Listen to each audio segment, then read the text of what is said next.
I used to believe that no pain could come close to the ache of losing a spouse. I was wrong. Because what I experienced later, what I lived through, was a betrayal far deeper than death. It came from my own flesh and blood. My son. My name is Clara. I'm a 45-year-old woman, a teacher, a widow, and most importantly, or so I thought, a mother who raised her only son with every ounce of love she had. I lost my husband, David, 5 years ago in a car accident. It was sudden, brutal, and it left a hole in our lives that felt impossible to fill. Our son, Ryan, was 19 then. A sensitive, quiet boy who always clung to me a little more than other kids did with their mothers. I thought that bond was something beautiful, something unbreakable. After David's death, we moved into a smaller apartment, just a 2-bedroom modest place near the school I taught at. We were grieving, surviving. We didn't need space. We just needed each other. Or so I thought. Scene 2. Flashbacks of close moments. Ryan was a sweet boy.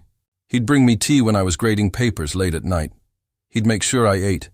He'd kiss my forehead every evening before locking his bedroom door. There were moments when I felt like he was carrying me through my grief more than the other way around. But slowly, things started to change. At first, it was small. He became possessive, jealous even.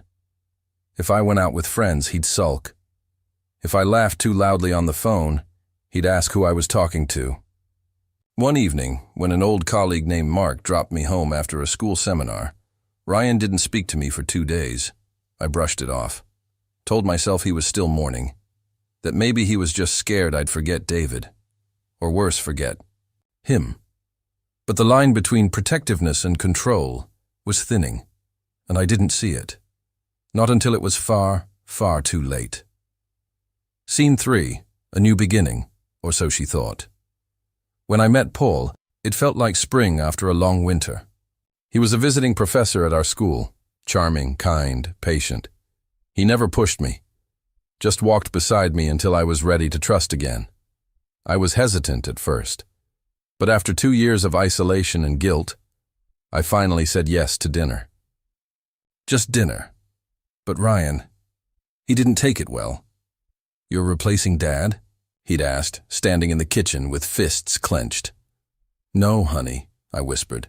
"No one can replace your father. But I'm still alive. And I get lonely too." He didn't respond. Just walked away.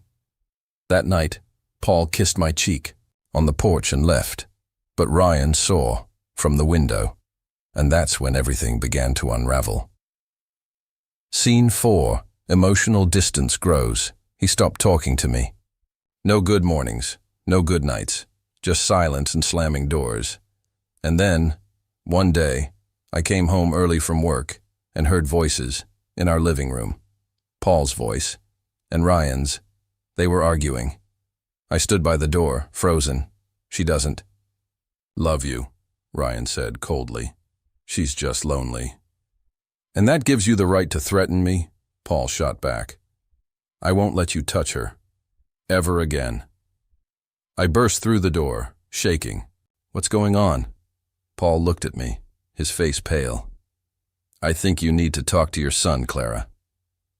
Ryan stormed out, slammed the door so hard a photo of our family fell off the wall. I picked it up. The frame was cracked. Just like everything else in our lives. Scene 5. The day everything changed. 3 weeks passed. Paul broke up with me. He said it was too much, that Ryan made threats, that he didn't feel safe. I cried for days, and Ryan, he acted as if nothing had happened. Then came the night I'll never forget. It was raining. Our power had gone out. I lit candles, made some soup, and sat on the couch with a blanket. Ryan came out of his room and sat beside me. Close, too close. I remember feeling uneasy. He reached for my hand. "Mom," he said, You don't need anyone else. You have me. I laughed nervously. Of course I do. You're my son. No, he whispered. You have me. Forever. He looked at me, and I saw something I'd never seen before. Not in his eyes. Not in my son. Desire. I pulled my hand back. Ryan, what are you saying? He leaned closer. You don't need him. I'll protect you. I'll love you better than anyone. My blood ran cold. Stop, I said firmly. This is wrong. You're confused. You're grieving. I'm not confused, he snapped. You belong to me. I've always taken care of you. I'm all you have. I stood up. Go to your room, Ryan. He didn't move. Just stared. That was the moment my world shattered into something I couldn't recognize anymore. Scene 6. Aftermath. The next day, I packed my things. Moved in with my sister for a while. I didn't tell anyone the full story. Just that Ryan needed help, therapy, space. He sent messages, hundreds, apologies, love notes, promises. I blocked them all. I cried myself to sleep for weeks. Not just from grief, but guilt. Guilt that I hadn't seen the signs. That I had raised a boy who confused love with possession. That maybe I had leaned too hard on him in my own moments of weakness. But I also knew I was not responsible for the line he crossed. Scene 7, redemption or silence. Months passed.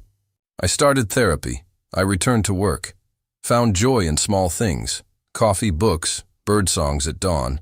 Ryan checked into a residential program for mental health and trauma. His counselor called once, asked if I'd like to be part of his recovery. Said no. I loved my son. I still do. But love does not mean sacrificing your own soul, or safety, or self. The day he crossed that boundary, it changed everything. I no longer see him as just my child. I see him as a person, a flawed, fractured one, who made a choice. And now I am making mine. To heal, to live, to never apologize for saving myself. Closing scene. Reflective music, slow fade out. If you're listening to this, and you've ever felt guilt for walking away from someone you love, remember this. You can love someone deeply and still choose yourself. And sometimes, that is the most faithful thing you can do.